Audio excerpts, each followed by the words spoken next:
Welcome to the Real News Network. I'm Jessica Devereaux in Baltimore, and welcome to this edition of the Henry Report. Now joining us is James Henry. James Henry is a leading economist, attorney, and investigative journalist who has written extensively about global issues. Thank you for joining us, James. You're quite welcome. So, James, this interview is really going to be focused on Ukraine and its connections to Western banks. And although we've heard most of the media coverage about Ukraine is really focused on domestic politics, Russia's military, Europe's dependence on Russian natural gas, and so on and so forth, can you tell us about the economic angle of this story that's missing? Yeah, one of the big story elements that's missing from this situation is the incredible exposure of European banks, especially from Austria, Germany, Italy, Portugal, and Greece, in terms of loans that they've made since 2005. They're lending to Ukraine and its 8 neighbors, has increased by about threefold to nearly $1.4 trillion. And so, Austria in particular has about 35% of their total foreign bank loan portfolio in these 9 countries. Germany has about 5%. Italy has 27%. And amazingly, Greece and Portugal, which we associate with being bankrupt themselves, have put 18 to 20% of their loans into Ukraine and its neighbors, Hungary, Slovakia, Poland, Belarus, Bulgaria, and Russia itself. Now, in some of these countries have reserves. Russia, for example, has more than $550 billion of foreign reserves. But when you take out the reserves of the other countries, most of them are still heavy net borrowers.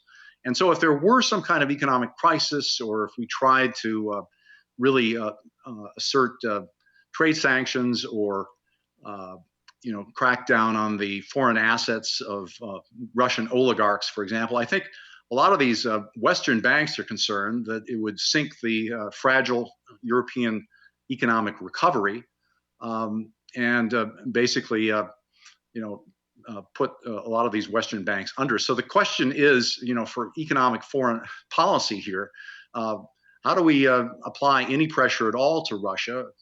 God forbid there's a military confrontation, given this exposure of these European banks. And when you think about the Ukrainian crisis, specifically in the Crimea and sort of this ramping up of the militarization in that region, you can't forget, though, that there is a $15 billion IMF deal on the table, right, James? And how is that working out? Because essentially both the West and Russia want this deal. Can you explain why? Well, Russia was originally going to put up $15 billion when Yanukovych was still prime minister and running the show. But since he was ousted, they withdrew that offer. I think the problem that Ukraine faces is that they have some big bills coming due. They have to 1.9 billion of outstanding debt to Gazprom, the Russian gas company. And the number we have, but it's shaky, is $15 to $20 billion just to get through the end of the year. So traditionally, the IMF doesn't do that for free. They come in and they'll lend money under so-called stabilization programs, which generally means a cutback in economic growth and domestic consumption in order to pay the creditors. Ukraine's outstanding debt right now is north of $200 billion. And so we're talking about a substantial amount of money just to pay those banks that have loaned so heavily to the Ukraine. But more generally, Ukraine's other neighbors are also heavy borrowers. In fact, the interesting thing is that in the wake of the mortgage crisis in 2008, I think Western banks took a look around at who was borrowing, and they said, well, this is a good idea. Let's lend money to Eastern Europe. And so they've done a lot of heavy lending here. So, James, I want to get your take on what's being said here in the United States about how we could essentially curb Russia's influence and try to cripple them through sanctions and other financial means. Can we really, though, afford to hurt Russia economically?